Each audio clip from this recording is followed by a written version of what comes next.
Hello friends, CSC education revolution में आपका स्वागत है। करंट अफेयर्स 12 जून 2020 आज हम लेकर आए हैं। चलिए देखते हैं इसका पहला सवाल। पहला सवाल है, रेटिंग एजेंसी फिच के मुताबिक वित्तीय वर्ष 2021-22 में भारत की जीडीपी ग्रोथ कितने रहने का अनुमान लगाया है? 9.5%, 6.5%, 7.2% और 3.2%। इसका सही जवाब देखते हैं। सही जवाब है 9.5%। फिंच रेटिंग के मुताबिक 2020-21 में भारत की जीडीपी में 5% की गिरावट आ सकती है, मगर अगले वित्तीय वर्ष में 9.5% वृद्धि का अनुमान है। एजेंसी ने हाल ही में कहा है कि चालू वित्त वर्ष में कोरोना वायरस महामारी के कारण आई गिरावट के बाद भारतीय अर्थव्यवस्था तेज़ी से वापसी करेगी। दूसरा क्वेश्चन है, गुजरात के गिर के जंगलों में पाए जाने वाले एशियाई शेरों की संख्या 2015 के मुकाबले बढ़कर कितनी हो गई है? 720, 625, 674 और 900। सही आंसर है 674। गुजरात के गिर जंगल ऐसे जंगल है जहाँ पे एशियाई लायन पाए जाते हैं। अब यहाँ पे एक खुशखबरी आई है, इनकी संख्या अब 674 बढ़कर 674 हो चुकी है।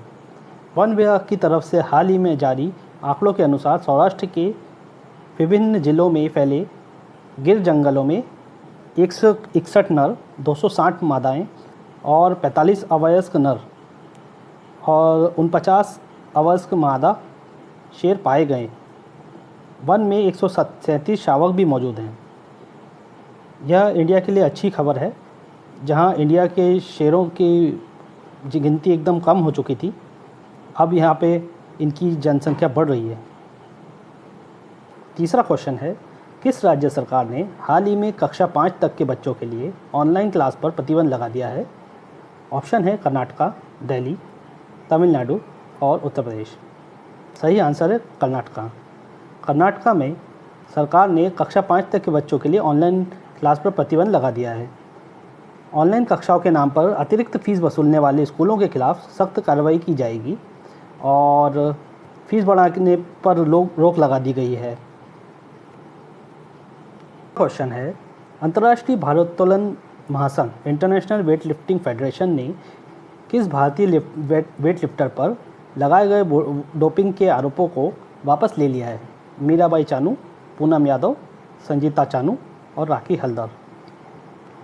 सही आंसर है संजीता चानू। अंतर्राष्ट्रीय भारोत्तोलन महासंघ ने भारतीय भारोत्तोलक के संजीता चानू के खिलाफ लगाए गए डोपिंग के आरोपों को उनके नमूनों में एकरूपता नहीं पाए जाने के कारण खारिज कर दिया है। इसके बाद इस खिलाड़ी ने माफ़ी मांगने और मुआवजा देने की मांग की है। यह फैसला IWF ने विश्व डोपिंग रोधी एजेंसी की सिफारिशों के आधार पर किया है। चलिए अब देखते हैं अगला सवाल। पांचवा क्वेश्चन है, केंद्र सरकार ने प्रधानमंत्री कृषि सिंचाई योजना के अंतर्गत पर ड्रॉप मोर क्रॉप, हर बूंद से ज़्यादा उपज के मद में चालू वित्त वर्ष में राज्यों के लिए कितने करोड़ रुपए का आवंटन किया है? 4,000 करोड़ रुपए, 3,000 करोड़ रुपए, 2,000 करोड़ रुपए, 1,000 करोड़ रुपए। सही आंसर है ए, 4,000 करोड़ रुपए। इसका लक्ष्य है ड्रिप व छिड़काव के जरिए सिंचाई की विभिन्न तकनीकों के माध्यम से किसानों को कम पानी में ज़्यादा खेत की सिंचाई करने में सक्षम बनाना। लघु सिंचाई की इन तकनीकों से न केवल पानी की बचत होती है, बल्कि उर्वरक और श्रम भी कम लगता है। छठा क्वेश्चन है, विश्व बैंक ने पश्चिम बंगाल सरकार को राज्य में कोविड स्थिति और विकासात्मक कार्यों से निपटने के लिए कितने करोड़ रुपए का ऋण दिया है?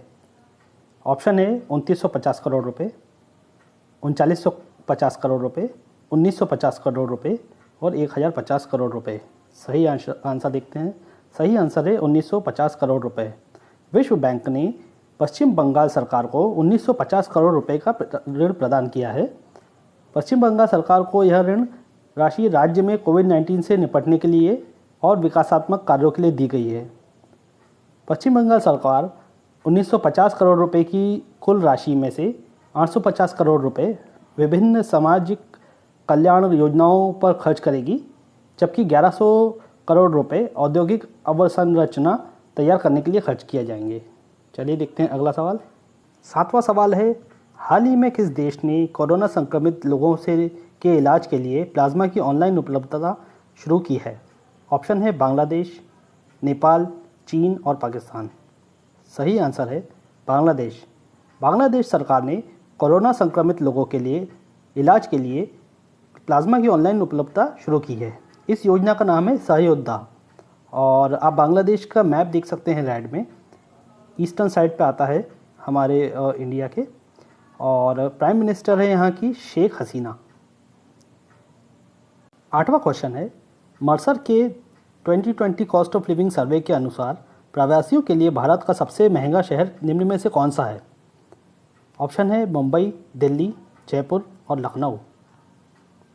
देखते हैं, सही आंसर है मुंबई। मर्सर के वर्ष 2020 रहन सहन की लागत कॉस्ट ऑफ लिविंग सर्वे के अनुसार विश्व स्तर पर प्रवासियों के लिए मुंबई विश्व में 60वां सबसे महंगा शहर है, 60वां, जबकि एशिया में यह 19वें स्थान पर है। सर्वे के अनुसार भारतीय शहरों में मुंबई सबसे महंगा शहर है। इसके बाद आता है नई दिल्ली, जिसका स्थान है 101वां, चेन्नई का स्थान है 143, 143, बेंगलुरु है 171 पर 171, कोलकाता है 185, 185 रैंकिंग पर। 9वां सवाल है, किस देश के मानव रहित सबमर्सिबल ने हाल ही में महासागर के नीचे विश्व के सबसे गहरे बिंदु तक गोता लगाने का कीर्तिमान बनाया है? ऑप्शन है नेपाल, चीन, पाकिस्तान और बांग्लादेश। सही आंसर है बी, चीन। चीन के मानव रहित सबमर्सिबल ने हाल ही में महासागर के नीचे विश्व के सबसे गहरे बिंदु तक गोता लगाने का कीर्तिमान बनाया है। सबमर्सिबल गहरे पानी में भीतर जा सकने वाली एक मशीन होती है, जिसका इस्तेमाल प्रायः वैज्ञानिक अनुसंधान के लिए किया जाता है। चीन के सबमर्सिबल हायदू 1 ने प्रशांत महासागर के भीतर स्थित विश्व के सबसे गहरे क्षेत्र मरियाना ट्रेंच, सबसे गहरा विश्व का क्षेत्र है मरियाना ट्रेंच, जिसकी गहराई है 10,994 मीटर। आप इसका लोकेशन देख सकते हैं, मैंने इसमें मैप में लगाया हुआ है। चलिए अगला क्वेश्चन की बारी। फ्रेंड्स, आज का आखिरी सवाल है, किस राज्य सरकार ने प्रवासी श्रमिकों के लिए रोजगार खोजने हेतु रोजगार सेतु पोर्टल लॉन्च किया है? ऑप्शन है बिहार, पंजाब, कर्नाटक और मध्य प्रदेश। सही आंसर है मध्य प्रदेश। मध्य प्रदेश सरकार ने प्रवासी मजदूरों को उनकी कौशलता और दक्षता के अनुसार कार्य दिलाने के लिए रोजगार सेतु पोर्टल की शुरुआत की है। इसमें सभी प्रवासी मजदूरों का पंजीयन किया जाएगा। मुख्यमंत्री शिवराज सिंह चौहान ने कहा है कि पोर्टल पर 7,30,000 प्रवासी श्रमिकों और 5,79,000 उनके परिवार के सदस्यों को पंजीयन किया जा चुका है। पोर्टल पर 5,246 ऐसे लोगों का पंजीयन किया गया है जो इन लोगों को रोजगार उपलब्ध कराएंगे।